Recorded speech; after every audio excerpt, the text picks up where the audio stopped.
hello and where you're calling from. Yeah, that way we can get a little bit oriented to each other.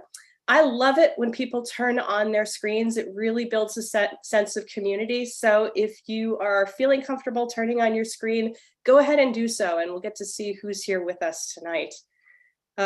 So the series that we've been working through here originated in a restaurant guide that Beyond Plastics put together that was designed to kind of create a blueprint for restaurants who were interested in reducing their use of single-use plastics.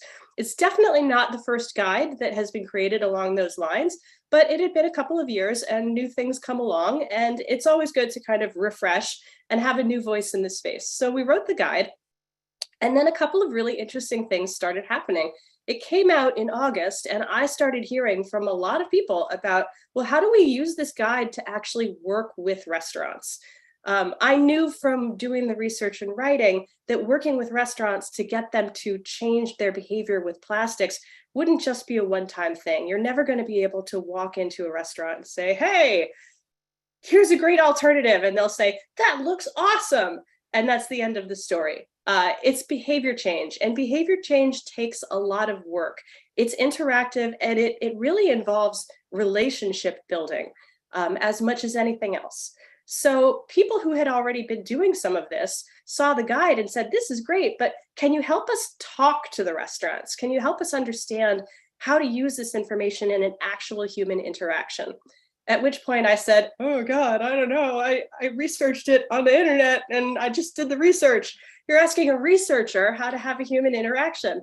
But by serendipity, I also heard from Grace Lee, who works with ReThink Disposable, doing exactly this, working with restaurants to change their use of single-use plastic into reusables. She's been doing it for years. She saw the guide and was really interested in using it to branch out with volunteers, which lo and behold, we seem to have a lot of volunteers. So we're solving one problem with another. Many of you were at our webinar several weeks ago where we talked about the guide and talked about some of the methods. And we're launching an initiative where we're going to start helping to train people and support people who want to go ahead and do that work. So that's why we're here tonight. I'm just going to introduce Grace briefly. Oh, no, that's not right. I have her bio sketch somewhere on my desktop. Here we go. Grace Lee joined Clean Water Fund's ReThink Disposable program in 2018 as a newly trained restaurant engagement specialist and took over as program director in February of 2020. Ms. Lee has worked through the San Francisco Bay Area and Southern California to implement circular reuse systems anywhere that there's foodware: restaurants, cafes, froyo shops, schools, catering, and even yacht clubs. Grace has experience in transforming food service at large food spaces, as well as small, independently owned establishments. She has 16 plus years of experience in resource conservation, social marketing, and orchestrating projects centered around water quality, improvement, and behavioral change. Grace holds a BA in Applied Ecology from the University of California, Irvine, and a master's degree in Environmental Studies from the University of Southern California. And I am really enjoying working with her and am delighted to have her here tonight. Now, just a few things about the way the evening is going to go.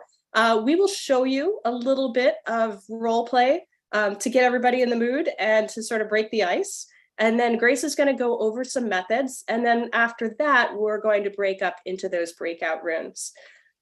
So Grace, anything to add? Did I leave anything out so far? Well, you asked me to talk a little bit about ReThink Disposable, just briefly. Okay, so I will just 2 minutes. I'll keep it short. So ReThink Disposable is a program under the umbrella of Clean Water Fund and Clean Water Action. So it's just one piece of the puzzle that makes up the entire organization.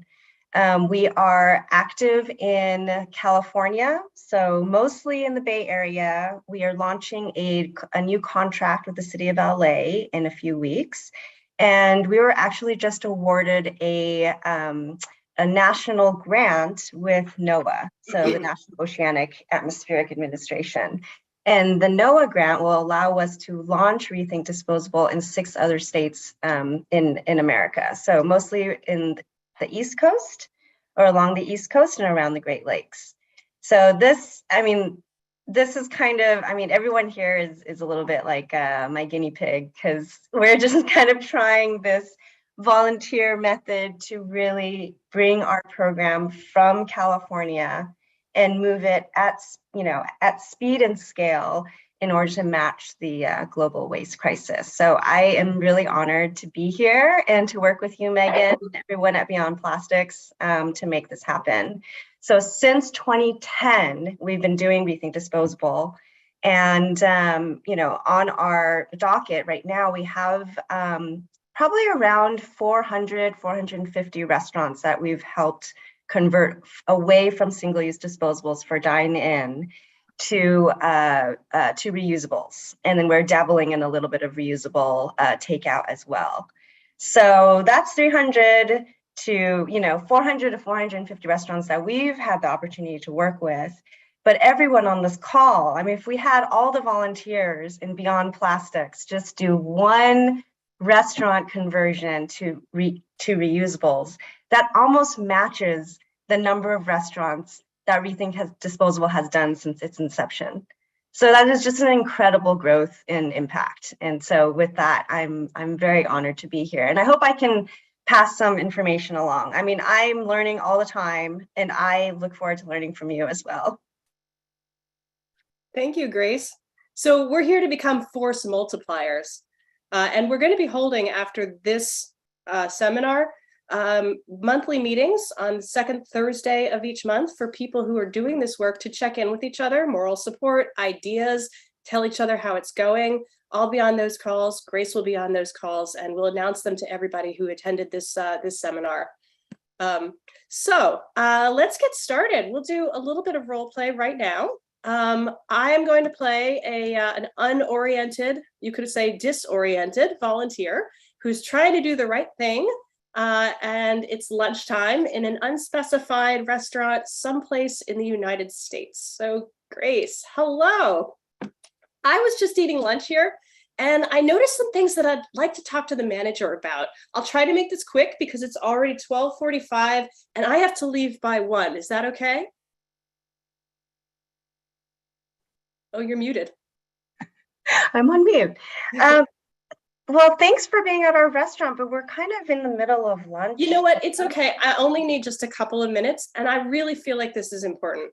I see a lot of disposable plastic in this restaurant. I mean, your cups are disposable, your forks are disposable, and your trays are, I don't know, do you throw those out or not? Well, anyway, did you know that single-use plastic is the leading cause of death in sea turtles?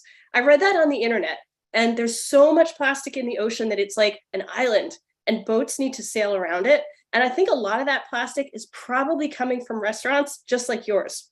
You use a lot of takeout containers here, and they're plastic. And then the forks and spoons are plastic. And I've also heard that they're toxic.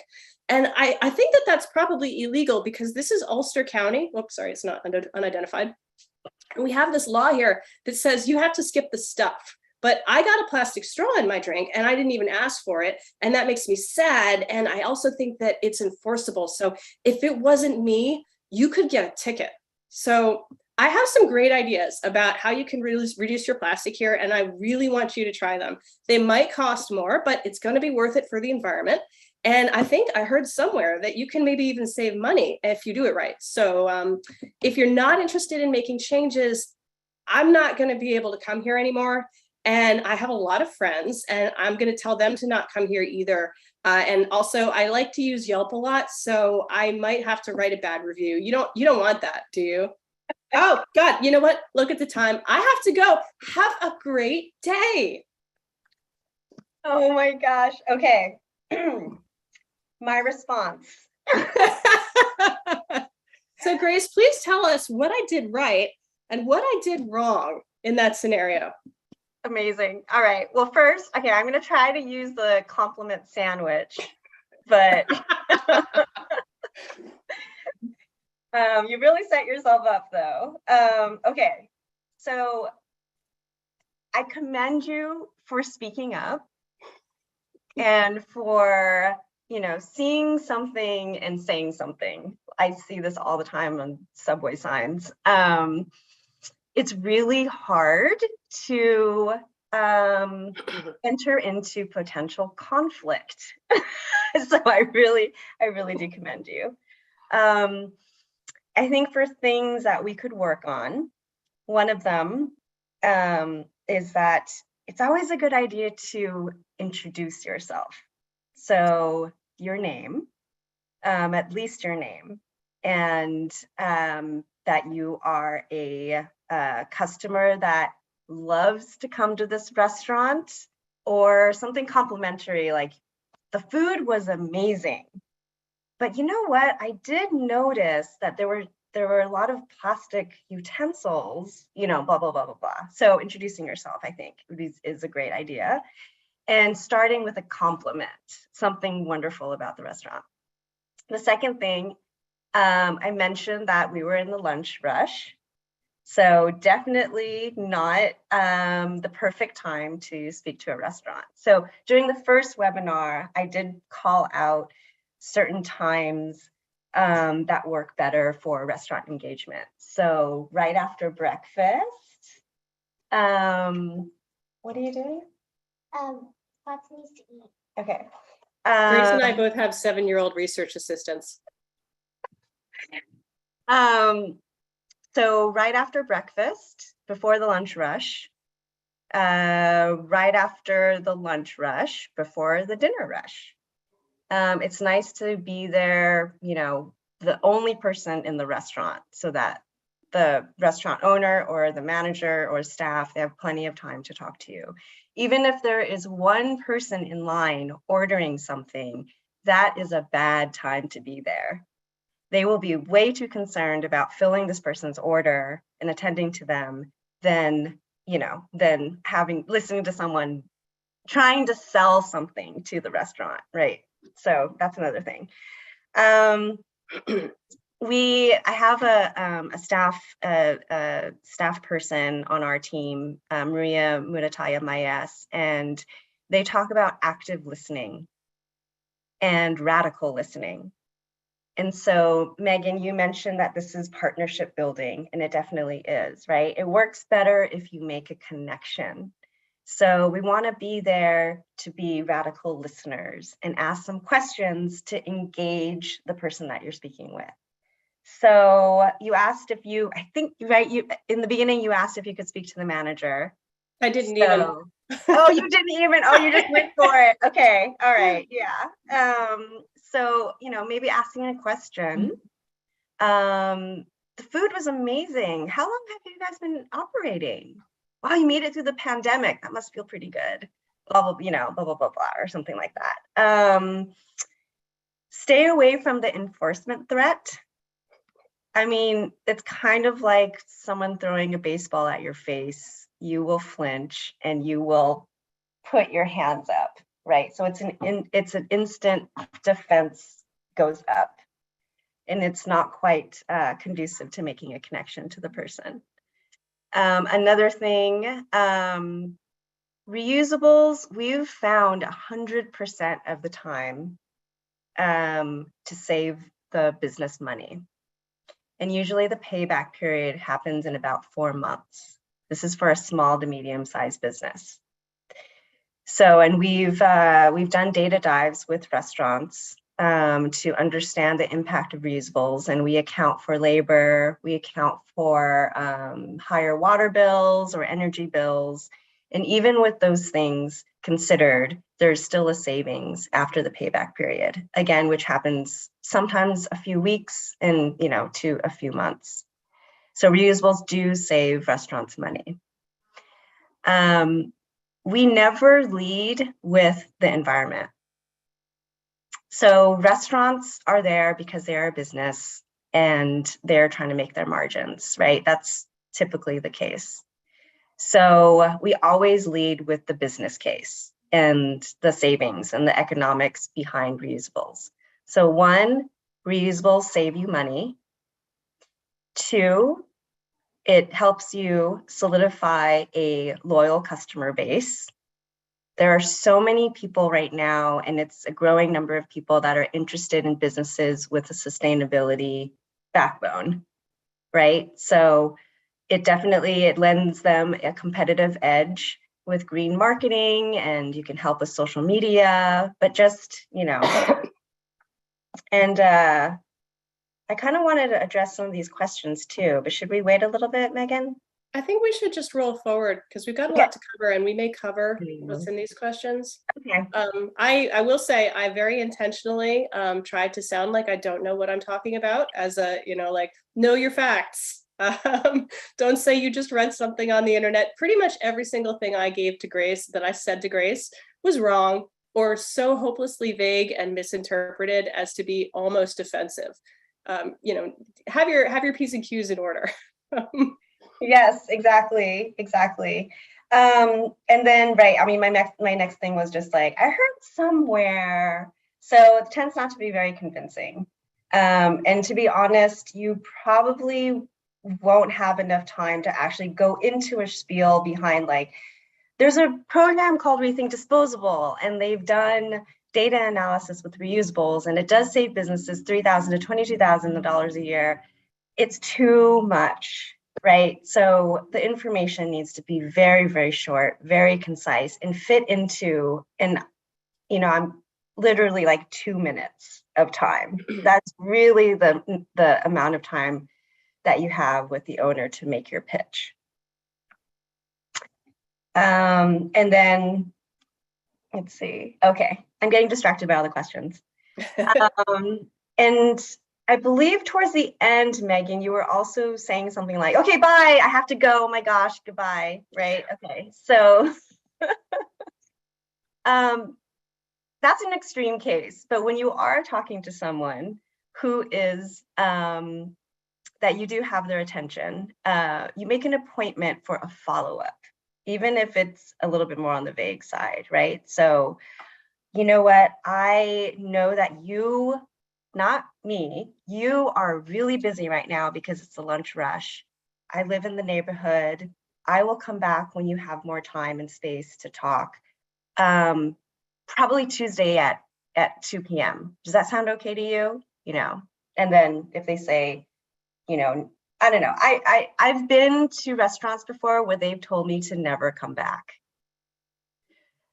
I still went back, but but it happens. I've been to restaurants before where it was probably like my third time visiting the restaurant, and I asked someone at the front, at the cashier, if I could speak to their owner, and I literally saw them running out the back door because they saw me coming. So it's sometimes it's terrible out there, and there's a ton of rejection. But when you do have their space, when you do have their attention, it's definitely like trying to make that connection with them. Megan, have I told the story about the Taiwanese restaurant in Alameda? I don't think so. Okay.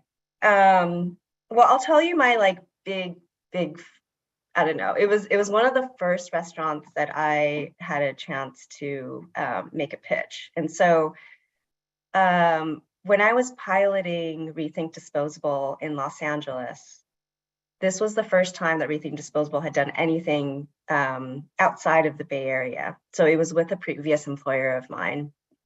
And this organization in Los Angeles was partnering with ReThink to make this happen.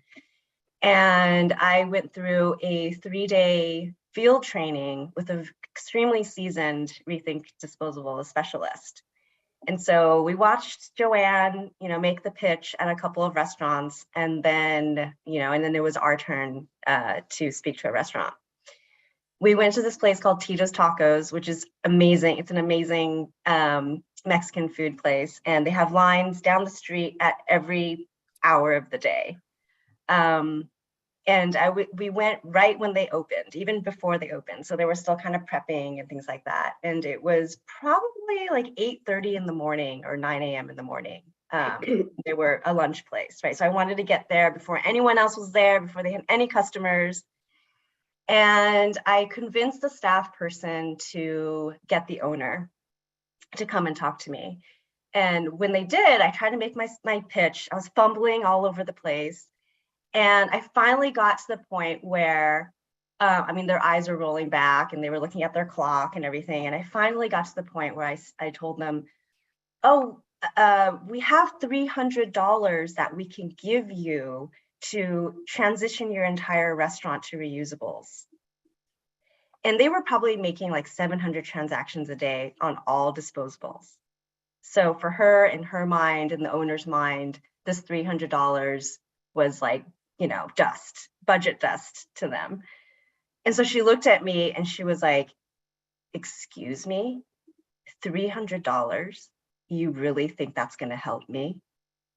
And so that was my first experience with pitching this whole idea of switching to reusables. So it was awful. But, you know, we persevered. And another, you know, so that was like the most, I think the most terrible experience that I had. So that may happen to you. But on the other hand, another amazing story, and Megan, you can totally cut me off if I'm talking too much about this stuff, but okay, so this is when I moved from Los Angeles to Oakland to actually work with Clean Water Fund and ReThink Disposable. And I'm talking to this fast casual Taiwanese restaurant in Oakland. And so I'm talking to the owner. They had actually had already worked with ReThink Disposable before I was even an employee, like a couple of years ago. And so I was trying to get them to switch their their plastic cold cups that they use for dine-in to something reusable for their boba. And so we were talking just for maybe like 2 or 3 minutes. I only had that much of, you know, time of his attention. And he said no. It was a hard no. It was, no, I've tried it before. It doesn't work for us. And I ended up spending another 45 minutes talking to him about like business philosophy and how to talk to restaurants and what does it mean to have a business and blah, blah, blah. I don't know how we got into it, but it turned out that his wife was from El Paso, Texas. I was born in El Paso, Texas. And it turned out that his partner's parents went to the same university as my dad in Taiwan, and they actually knew each other. And so we made that connection. And then he looked at me, he went, oh, I thought you were Korean, you're Taiwanese. And so from all of those connecting points, he then, you know, looked at me and went, you know, what did you want me to do? Sure, I'll give it a shot. So we went from a hard no and go away to a full, you know, restart of something that he tried before that completely failed. And so we got him reusable boba cups that he uses now. We got him wooden steamers for all of his, you know, buns and dumplings and things like that. So it became a full conversion. So I mean I tell that story because it's such a great example of like making the connection with someone and one that the business actually trusts to put their business in your hands. And I'm not saying that you have to spend 45 minutes, but. Well, we should move on to the PowerPoint presentation and give an overview of all of these really great techniques, and then we'll break up and we'll give some of them a shot. Sure. Okay, so can everyone see this slide?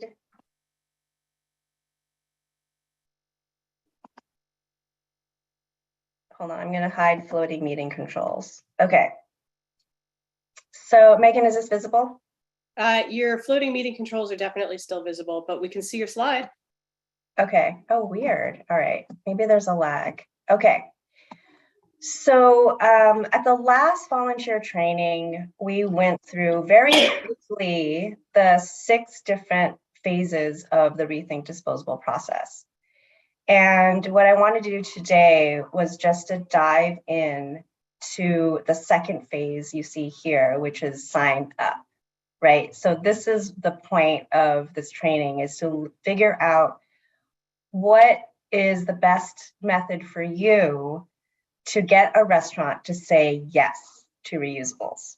So we're going to dive into the 3 slides that have to do with the sign up stage. So I'm going to scroll really quickly over to those slides. So excuse the quick scrolling. Okay, here we go. So this is sign up stage. We give ourselves 3 attempts at finding the decision maker. We do this because in the past, we used to just go back over and over and over and over again to the restaurant to find the right person to talk to about switching over to reusables. So in Megan's example, she was talking to probably the person that was their waiter, right? And so that's probably not the right person to talk to about changing a business operation, right? So you wanted to talk to the manager, that was, or the owner, right? And so now we only give ourselves 3 attempts at one restaurant, and then we move on to another restaurant. Of course, if it's a place where you frequent, if it's your routine to go get your morning coffee there every morning, you can definitely give yourself more than 3 visits, but that is my recommendation. Again, the perfect times to go and find the decision maker and to bug the staff to open the Red Sea so you can have access to the manager is typically between 9 and 11 a.m. and 2 and 4 p.m.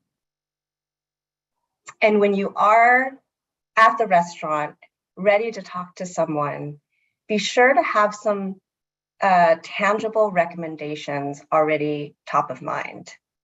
So you may never have the chance to talk to that manager or owner after that first visit. Maybe it's just through text or maybe it's just through email, but you really want to capitalize on the opportunity that you have at hand. So for example, if Megan did find an owner, I recommend that at that moment that Megan says, I see that you're using plastic cutlery. I actually just found at a restaurant wholesale site that you can buy a dozen stainless steel forks for $10. It's probably less than that actually. I can source those for you. I can send you a link. They're beautiful and they would actually really match the decor in your restaurant. I think your customers would really love them. So you have an actual recommendation, ready to go when you are talking to the person. Okay, and then these are additional, pitches that you can pull from when you are talking to the individual. So again, lead with savings, right? So I talked to a restaurant, or a team member talked to a restaurant in San Mateo County the other day, and he was telling Maria that he has to make $1,200 in profit every night to stay open, right? So that is his main concern. That is the only thing he's probably worried about, right, with his restaurant. Probably even, well, no, I was going to say probably even more than presentation of the food, but that's probably not true. It's the savings is what I'm saying, right? So lead with that reusables can save the restaurant money because they no longer have to purchase disposable foodware, right? So when restaurants switch to reusables, they are no longer just throwing their money in the trash. A post-COVID pitch has been really handy for us lately. People are starting to dine out again, and it's a special occasion, right? So people are not, a lot of people, it's a big decision for them to go out and eat. And they want that experience, right, of being waited on and have beautiful, plating and cutlery and things like that. At least just a little bit nicer than takeout, right? So the pitch is that people are dining out and are looking for a really special occasion. And having reusables is something that can elevate your service. I think your customers would really love that. Another thing that you could say is that it reduces their waste generation. So a couple things there. They can save money on hauling fees. And then also it's a staff allocation, a reallocation of staff time. So instead of their staff having to take the trash out every hour, they are now dedicated to washing the reusables or restocking them and making them available in the kitchen. And I think a big thing, especially with this volunteer group, is assistance in product research, right? Is your technical assistance and your willingness to work with that restaurant to find the perfect reusable item for their place of business. That is a big push. So for ReThink Disposable, for our team, the free technical assistance, and then we have community pass-through funds that we can use to purchase reusables for the restaurants. Those two things are the biggest kind of incentives for restaurants to sign up. Also, we have on hand a bunch of free educational materials from ReThink and Beyond Plastics to help you along the way. You can also, create signage for the restaurant. We use Canva a lot, which is a free online design program or design site, and it's really easy to use, and you can help even the restaurant create signs for their sustainability practices. I mentioned before that we are working with NOAA. We have a new grant with them, and so depending on where you are, financial assistance might be available to you. So I also mentioned the community pass-through fund. So we do have in our budget money in these areas listed here for restaurants to purchase their reusables. And we do all the purchasing for them, actually. So it's more like a pre-bait.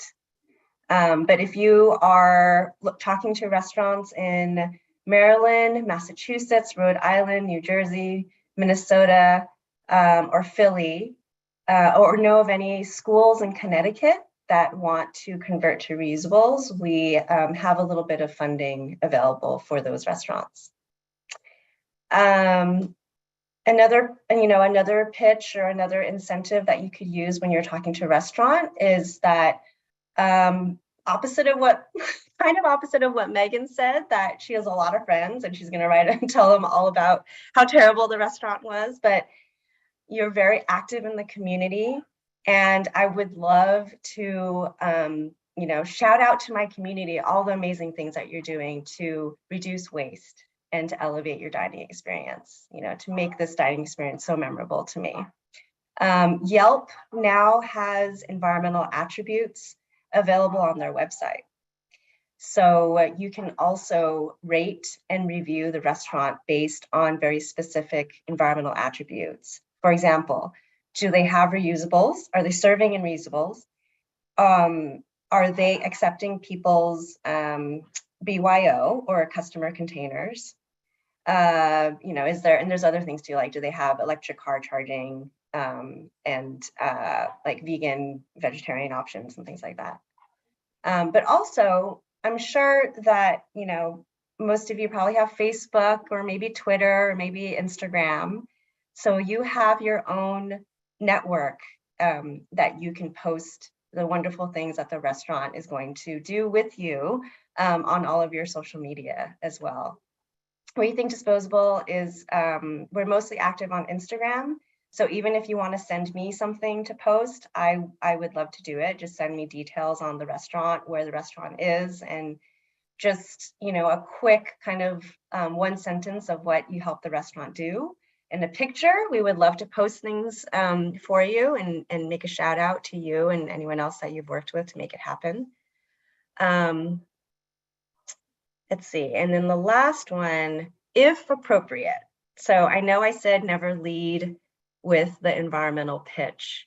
Sometimes we never talk about the environment at all, right? But if you do find a restaurant that mentions it, or you're having a really amazing conversation with them and you have the opportunity to talk about the environment and to just give that extra push and motivation, you could talk about how reusables are 85% more climate friendly than any other disposable foodware item.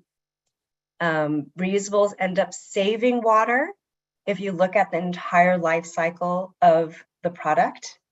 So if you're looking at something that's disposable, 80% of all the energy and resources that went into creating that object, 80% of it happens even before the customer touches it, right? So there's a ton of waste and environmental impact that happens even before you and I have access to that, that item. Reusables conserve resources, and of course, they prevent litter and trash from getting into our waterways. There's so many other co-environmental benefits.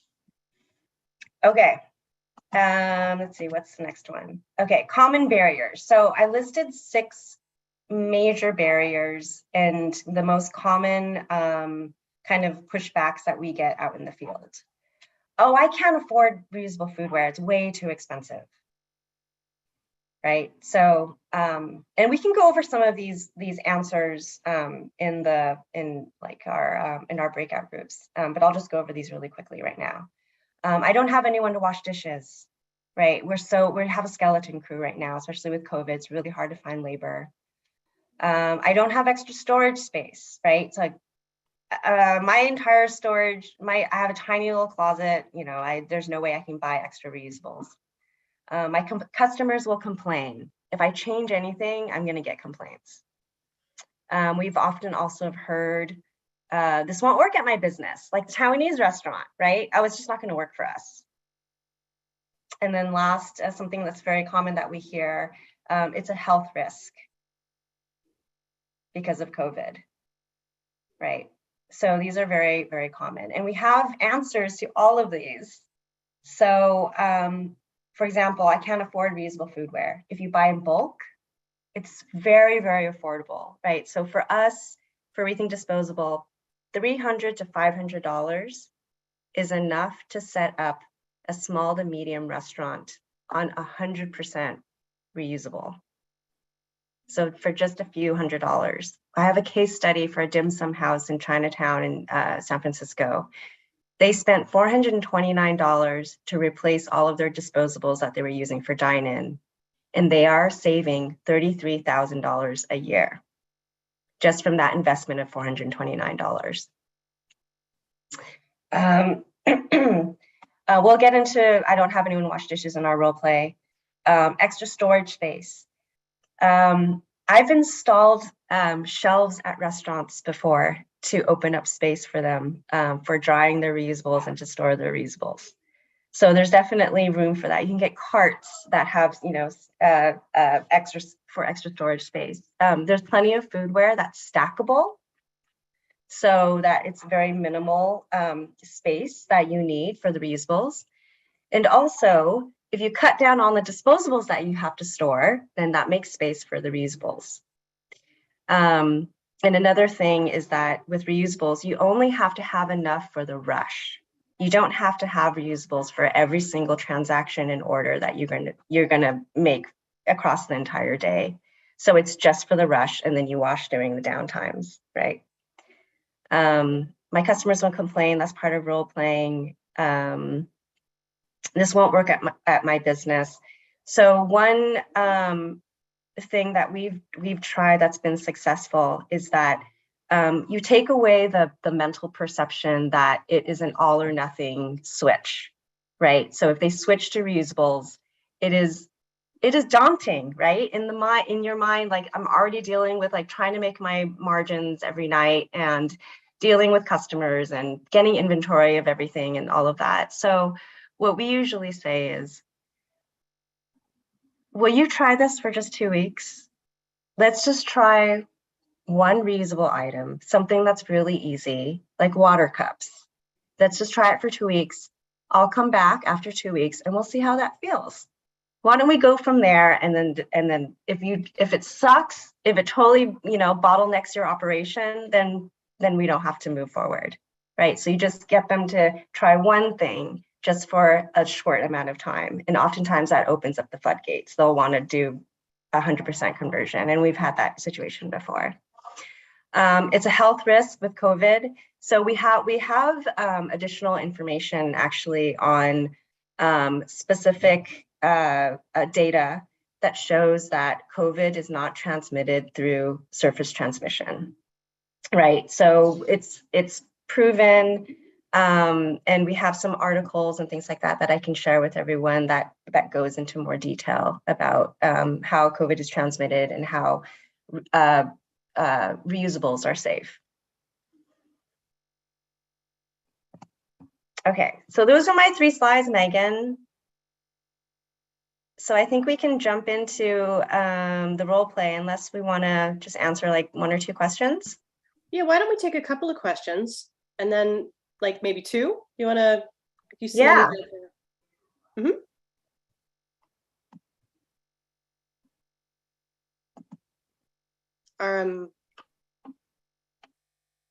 Are you looking at the chat for questions that you want to answer, or does anybody in this audience have questions? You can raise your hand. We will see you. Rashna. Hi there. How are you? Okay. Okay. Thank you so much. I'm definitely going to use a bunch of these talking points. A question I had, and I might have missed it, but did you not mention the health risks of using single-use plastic, especially with hot foods? No, I did not mention that yet, but thank you for bringing that up. Yes, that is an amazing point. Yeah. Do you lean on that one more than, I would think that might matter to them more than obviously the environment, but and sometimes I say there's like a growing awareness of the health risks. But do you use any of that like currently? You know, we kind of talk more about greenwashing with compostables. We do sometimes mention the PFAS thing if we're having a good conversation with the person, because sometimes it's just a little bit too overwhelming. You know, it's like, I'm using compostables and I'm trying to do the right thing, and that's what everyone has told me to do. And now you're telling me there are toxins in the sustainable packaging. It's almost like too much, you know? Right. But what works is that if you talk about greenwashing, so oftentimes when people say, oh no, we're good, all of our stuff is compostable, you know, so my response sometimes is, oh gosh, I mean, it varies depending on who I'm talking to, but you know, I'll say something like, listen, I know that compostables were supposed to be the most sustainable option, and it was supposed to be our magic bullet, but they are not breaking down in composting facilities. In fact, composting facilities are starting to push back and are not accepting them at all. You'll see a lot of ordinances coming down the pipeline that will ban a lot of these compostables. So let's just get you ahead of the game. You have me here to help you switch over to some reusables, so that when by law you are required to use the compostables, you can use less of that. I love that. I kind of switch that up a little bit. Yeah, the whole PFAS thing, because then you have to talk about like fluorinated chemicals and, you know, yeah. But no, okay. I mean, it seems like you're effective without that talking point. So I just wanted to just confirm if you're using it or not, but thank you. That's helpful. Yeah, absolutely. Yeah. I think Chris Lang has, sorry, go ahead. Chris Lang has his hand up. Hey, thanks so much. Hey, good to see you, Grace. Good to see you again, Chris. This is great. So I was curious with the cost of, you know, kind of the full life cycle cost of this. Have you ever encountered any restaurants who've given you pushback and said, hey, well, I'm worried that, you know, some of these items, these expensive stainless steel cups are going to get stolen, or like the replacement of items, or if the items are breaking, and are those incorporated also into the cost? I was just a little worried some restaurants might feel like there might be times that, you know, expensive things are getting stolen just because they're nice, like they're stainless steel straws or whatever they are. Yeah, that's definitely a problem. Yeah, we have this, we did do a successful transition of a taqueria in the Mission in San Francisco. And unfortunately, they stopped doing the reusables because they were all stolen. So it is a problem. We usually address that is, unfortunately, some of the reusables, you have to get stuff that's not like as beautiful as you'd want it to be. Like they kind of have to be like just like middle of the line, or sometimes even ugly, so that people don't take them. So that is a concern. Yeah, I mean, you're not going to go to Crate and Barrel to get your reusables, you know what I mean? So you have to kind of like shop around a little bit. Signage also really works. We worked with a pizza place, and they were right at the bottom of the hill from UC Berkeley. So there were a lot of students that were stealing the foodware and bringing it back to their dorms. So we made signage that it wasn't like super, like pointing the fingers at the students, but it was a little bit nuanced, saying like these reusables live here to keep your costs down. Please, please don't take them home with you. So we put like a sandwich board at the front of the restaurant so that you would see it before you leave the restaurant. So signage works also. And then do we consider the costs? We do. We consider ongoing costs in our case studies. There's one more question I wanted to just address before we move on to our own role play, which is someone, Melinda Wolf, no relation, although I bet we would want to be related because she sounds cool.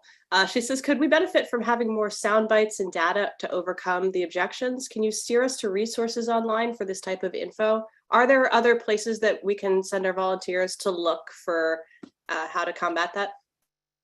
Oh gosh. For sound bites, I mean, I think, oh gosh. Not off the top of my head, but I love that idea. I think maybe it could be an addendum as part of the handbook. Sure. Just some quick comebacks. That's what I meant. Yeah, to have it just like you're doing right now. I'm writing down all these great responses. But if we could have, it's almost like a salesperson at a gym, like the objection. Oh, yeah, you got the data. You've got this information right here. But that would be very useful to have it all at our fingertips. Yeah, absolutely. Yeah, a really good one that I've been using, also from another ReThink team member who happened to be actually a personal trainer in their previous lives. They use the find found statements. So it's feel find found. So if there's an objection, like, oh, reusables are way too expensive. There's no way I can afford buying reusables with our like razor thin margins. You can say, many of the restaurants feel the same way, that reusables are really expensive. What we have found is that if you buy in bulk, they're actually very, very affordable, even cheaper than a pack of disposables. And restaurants find that when they switch to reusables, they do save money because of those savings. So that kind of combination, it's from like a completely like marketing sales portfolio, but it works here too. Okay, why don't we step forward into a couple of scenarios here. Grace and I have a couple that are scripted out, and we will present them to you as food for thought. Grace is going to be the volunteer this time, hopefully a lot more cogent than I was as a volunteer, and I'll be the restaurant staff. So take it away, Grace. Okay, wait. I'm sorry, say that again. So I'm the volunteer. Yeah. Okay, and you are just restaurant staff? I'm staff. Oh my God. Okay. All right. All right. So I'm walking up to the counter. Every time I have to do this, I always have to like wait to put a straight face on. Hey, how's it going? My name is Grace. I work for a nonprofit, and we are talking to restaurants in our community about this amazing program. We are trying to help restaurants save money by switching to reusables. And we have a chunk of change. We have like $500 that we can use to buy your restaurant reusables. I noticed that like we could probably switch your sauce cups. That would be a super easy thing. Are you the owner or manager?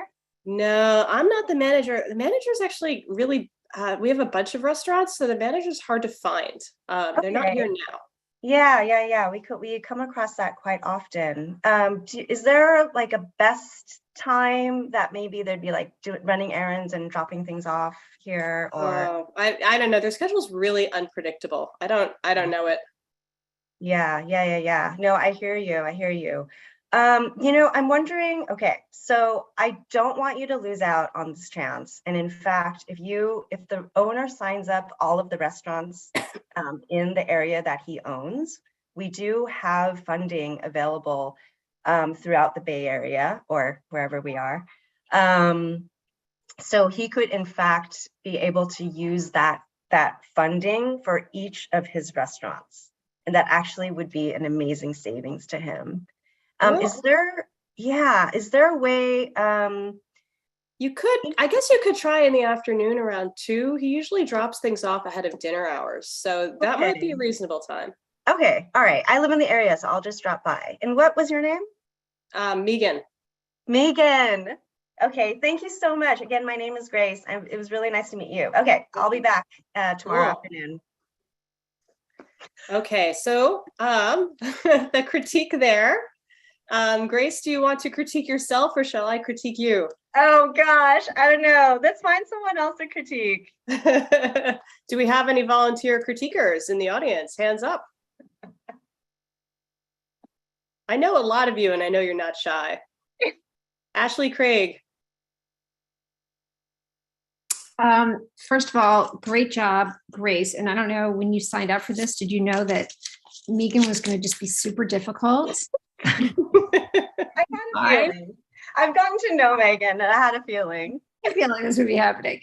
So I guess one thing that struck me, first of all, I thought you did a great job, Grace. You jumped right into the right where it matters, right to the money. And then you asked for specifics as to when you could come back. One thing, if you have eaten in the restaurant is sometimes maybe, mentioning, hey, I've eaten here before and it was great. Or, sometimes there's, buttering them up a little bit. Somebody did mention in the chat at one point that we should like try each one of the restaurants like a dozen times or something before we approach them.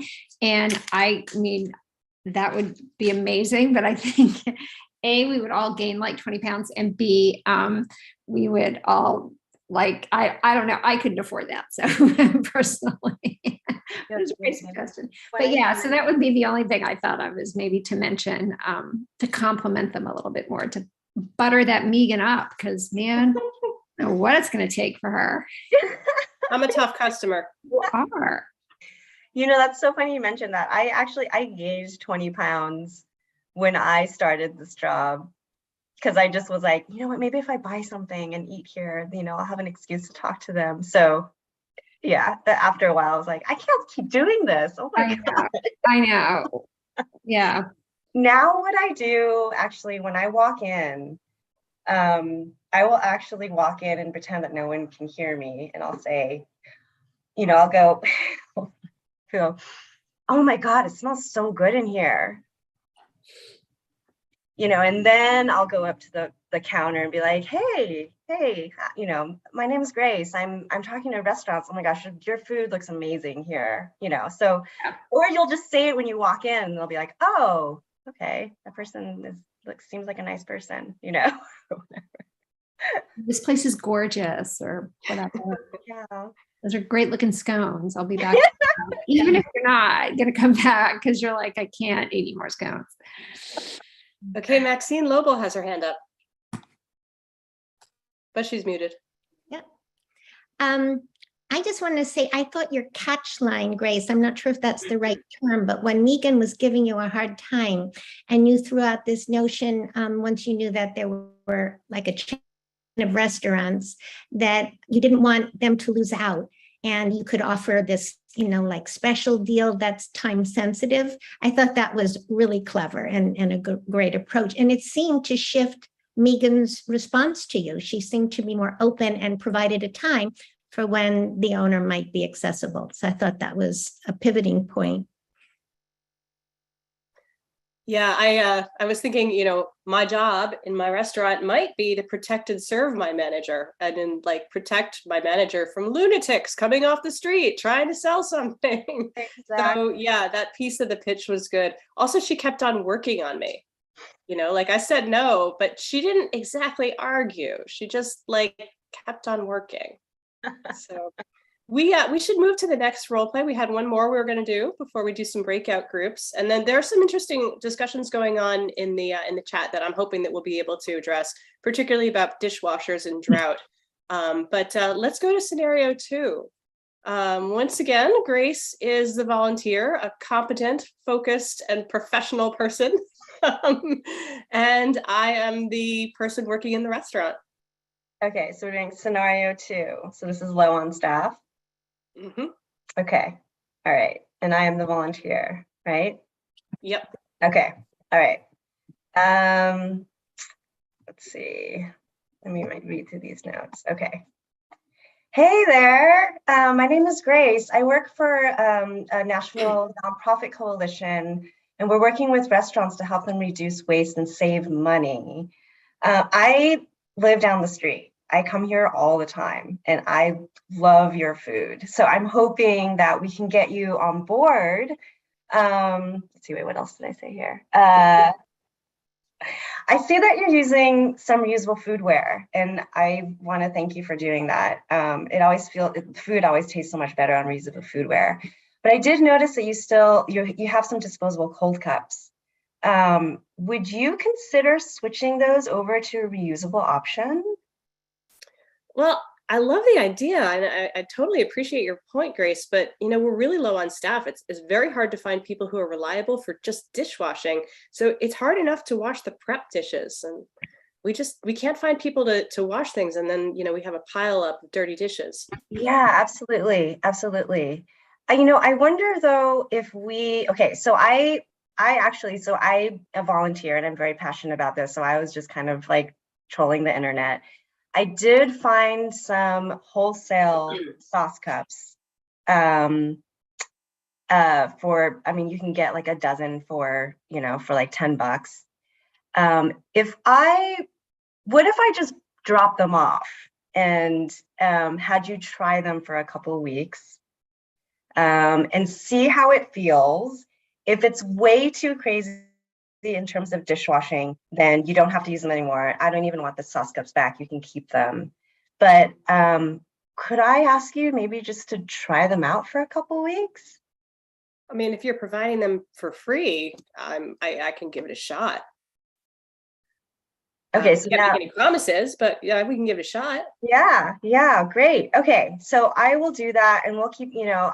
Here's my card. So you have my number.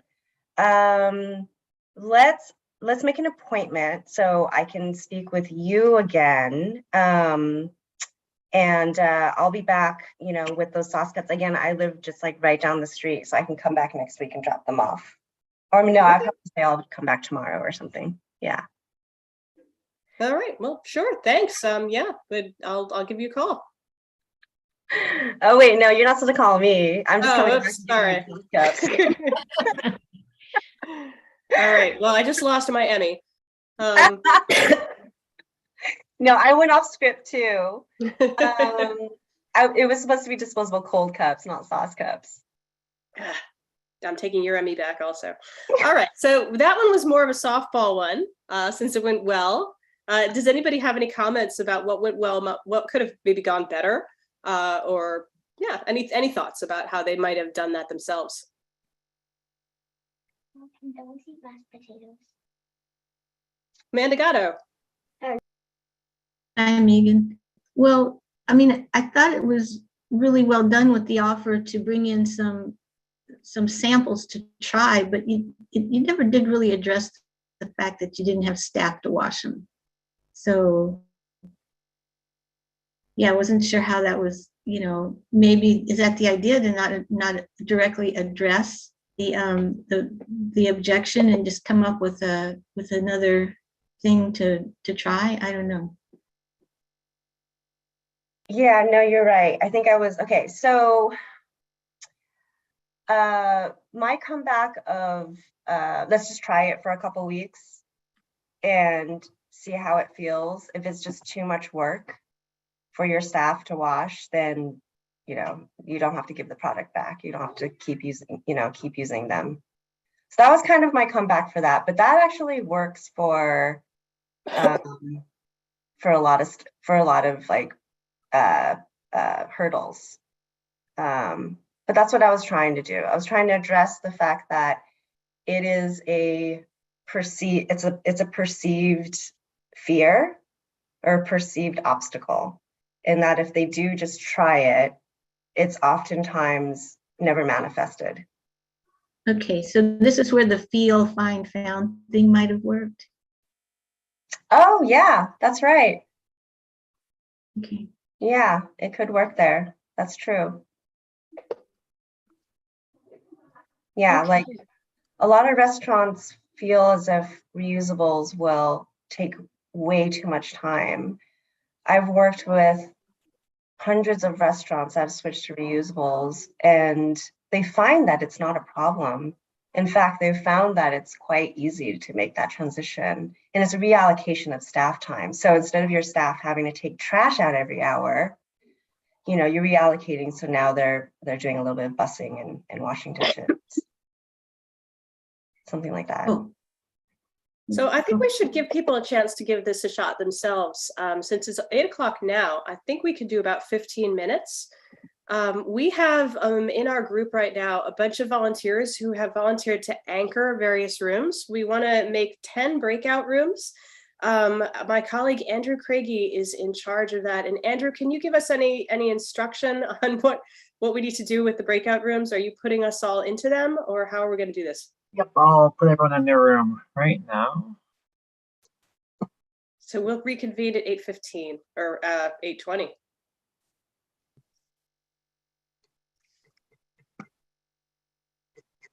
And we're automatically being placed in them?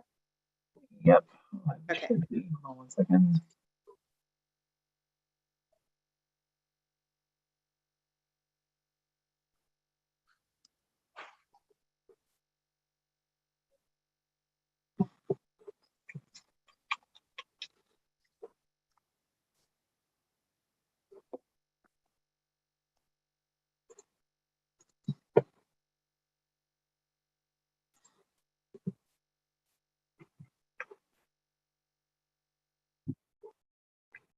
And then Megan, I'm just jumping from room to room, right? Oh, I thought that you were anchoring one, actually. Sorry. Oh, okay. Yeah, I can do that. Okay. You want to pause the recording? Sure. Yeah.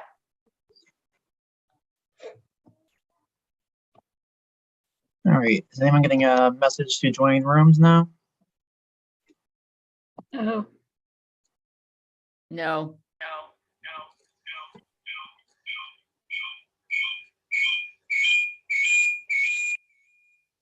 All right, please hold.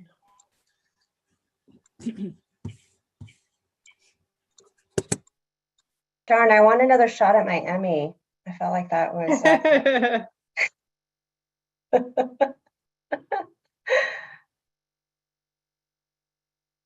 Going slowly, sorry guys. I didn't even get to mention about supply chain issues lately. People are having such a hard time finding disposable foodware. So we need to talk about incentives for group people that don't have any money or free cups. Yeah, that gets a little bit harder. I'm actually working with a foundation right now, and I'm trying to squeeze a little bit of budget out of them to for volunteers to tap into. So that as a volunteer, you have access to $300 to buy reusables from.